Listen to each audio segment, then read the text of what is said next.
आपने एक सवाल मेरे से पूछा अंग्रेज़ मुसन्निफ़ ग्राहम ग्रीन के बारे में, जिन्होंने बहुत से नावल लिखे, जिनमें से कुछ ऑलमोस्ट एक थ्रिलर की कैटेगरी में थे, लेकिन बहुत से ऐसे हैं जो कि जिनको संजीदा अदब माना जाता है। और अगर मैं गलती पे नहीं हूँ, नाम मुझे याद है, the heart of the matter उनमें से एक बहुत अहम नावल है।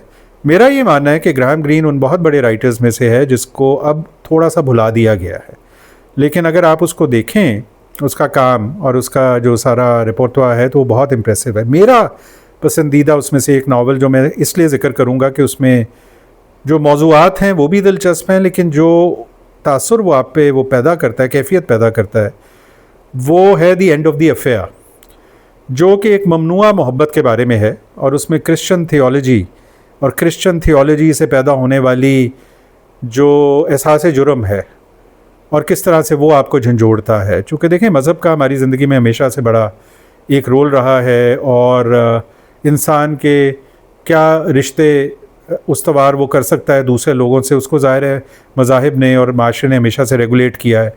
और उससे जो टेंशन्स क्रिएट होती हैं, ख़ास तौर पे जब वो मज़हब की तशरीह या माशरे का जो किरदार है वो दो ऐसे लोगों के दरमियान हाइल हो जो एक दूसरे को पसंद करते हैं। और ये कैथोलिसिज्म में और क्रिश्चियनिटी में तो और भी इस तरह के बहुत मसाइल थे। तो उस पैराए में, जैसा कि नाम से ज़ाहिर है, एक अफेयर के बारे में कहानी है, लेकिन उसमें जो सेंस ऑफ पैशन और सेंस ऑफ गिल्ट और सेंस ऑफ टर्मोइल को ग्राहम ग्रीन ने एक्सप्लोर किया है, वो इतना कमाल एक शाहकार है नावल नवीसी का कि उसका मेरे पे आज तक असर है। फिर इत्तेफाक ये हुआ कि मैं उस ज़माने में न्यूयॉर्क में वकालत करता था, और ये इसके ऊपर एक film I the end of the affair में, जिसमें अगर मुझे याद पड़ता है तो रे फेन्स, जो मेरा बड़ा एक पसंदीदा अदाकार है, जिसने माइकल ओंडाची का जो नावल है द इंग्लिश पेशेंट, उसमें मरकज़ी किरदार अदा किया। बड़ा वो एक थिएटर ट्रेंड एक्टर है। और जूलियन मोर बड़ी अच्छी एक्ट्रेस है, वो दोनों उसमें थे।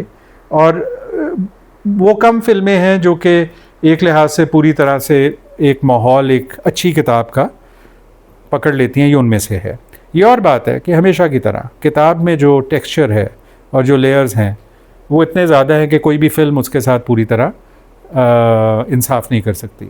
लेकिन the end of the affair मेरे पसंदीदा तरीन नावलों में से है, और मैं ग्राहम ग्रीन को एक बहुत बड़ा मुसन्निफ़ समझता हूँ। मेरे ख़्याल में ये कई दफ़ा होता है कि अब इतनी किताबें लिखी जा रही हैं। मैं अभी किताब ख़रीदने गया हुआ था, रीडिंग्स, तो अब इंसान क्या क्या पढ़े।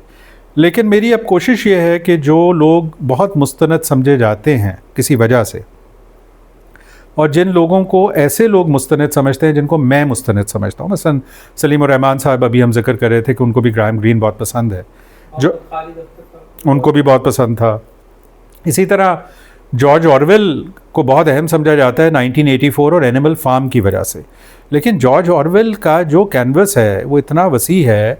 और मेरा अपना मानना है कि जॉर्ज ऑरवेल का जो नावल है बर्मीज़ डेज़, वो कॉलोनियलिज़म पे बेहतरीन नावलों में से। मैं उसको E.M. फॉस्टर के पैसेज टू इंडिया, मैं खैर ये जो है अपना जूल इन द क्राउन की पहली किताब बहुत अच्छी है, लेकिन बहुत किताबें कॉलोनियलिज़म पे और कॉलोनियल एक्सपीरियंस पे लिखी गई हैं, और बहुत सी बुरी किताबें भी लिखी गई हैं। सारों के नाम अभी नहीं बताऊंगा, फिर किसी दिन इस पर भी जिक्र होगा कि वो बुरी किताबें जिनको बुकर प्राइज़ मिला है। मेरा अदना सा व्यू है, चूँकि मैं बहुत सी और किताबों को देखता हूँ जिनको बाद में बुकर नहीं मिला, जो शॉर्ट लिस्ट हुए, लेकिन वो कोई साल ऐसा था, उस साल में जो किताबें आई थीं वो शायद ऐसी थीं या कोई प्रेजुडिस था। The siege of Krishnapur Farrell की एक किताब है जिसको बुकर मिला हुआ है। रुत प्रवार झबवाला की किताब गालिबन हीट एंड डस्ट, उसको मिला हुआ है। मेरे ख्याल में बहुत ही आम सी किताबें हैं अगर मैं बर्मीज़ डेज़। सो ये इसका किस्मत से बहुत ताल्लुक़ है। आप कल ही मैं पुलिट्ज़र प्राइज़ की लिस्ट देख रहा था, तो उसमें क्या क्या कमाल किताबें भी हैं, और कई किताबें ऐसी हैं जो कोई जिक्र भी नहीं करता। अभी पिछले दिनों किसी ने उसमें से 2 रीसेंट नावल्स का जिक्र किया, वही ढूंढने में गया था, एक मुझे मिल गया। तो ये तो होता है कि कुछ राइटर्स आउट ऑफ फैशन हो जाते हैं, कुछ राइटर्स का लोग नाम ही भूल जाते हैं, कुछ राइटर्स की रीडिस्कवरी होती है। रुबायात ऑफ उमर ख़याम भी तो बाद में डिस्कवर हुई। उमर ख़याम बज़ाते ख़ुद एक लिहाज से गुमनामी का शिकार था, और एक लिहाज से जो अमीर तैमूर की बात हो रही है, अमीर तैमूर का भी एक रिवाइवल है जो आपको उज़्बेकिस्तान में नज़र आता है। अमीर तैमूर ने वेस्टर्न इमेजिनेशन को इम्पैक्ट किया। मसलन एडगर एलन पो की नज़्म है उसके ऊपर, मसलन क्रिस्टोफर मार्लो एक प्ले राइट था जिसने टैम्बरलेन के नाम से प्ले लिखा था और बाद में उसको कत्ल कर दिया गया था, चूँकि जो मोरालिटी उस वक्त इंग्लिस्तान की थी उसमें उनको लगा कि ये सेलिब्रेट कर रहा है एक ऐसे आदमी को जो बड़ा सफाक था। लेकिन वेस्टर्न इमेजिनेशन कई लिहाज से फिर उसको देखती भी ऐसे है कि बिल्कुल खून चूसने वाला इंसान है, लेकिन हकीकत ये नहीं है। मैं ये हरगिज़ नहीं कह रहा कि वो बड़ा नेक आदमी था, उसने लाखों लोग मारे, बल्कि ज़्यादातर मुसलमान ही मारे, लेकिन सारे कॉन्करर्स यही करते हैं। उसका ये कहना था कि मैं जहाँ जहाँ गया वहाँ मैंने उस इलाके को ऐसा महफूज कर दिया। बाद में उसने इस्लाम का लिबादा भी ओढ़ा, ये चीज़ें की। लेकिन ये भी हकीकत है कि समरकंद की तश्कील नौ चंगेज़ ख़ान की तबाही के बाद उसने की। ये भी एक हकीकत है कि उसने अपने ज़माने के सबसे बड़े आलिम और सबसे बड़े मुसव्विर और माहिर तामीर जो थे उनको इकट्ठा किया और उनको स्पॉन्सर करता था। किसी भी शहर की जब वो पे हमला करता था इन लोगों को छोड़ देता था। और ये भी तो कमाल बात है कि उसके साथ ये भी बात मंसूब है कि उसका एक डायलॉग हाफिज़ शिराज़ी से भी हुआ और हमें कम से कम 30 दिन के ऊपर मुहीत मुलाकातों का एक सिलसिला वो भी मिलता है जो इब्न खुल्दून के साथ हैं, उसकी मुकदमा इब्न खुल्दून लिखने वाले। तो तारीख़ पेचीदा है और ये लोग बहुत पेचीदा है।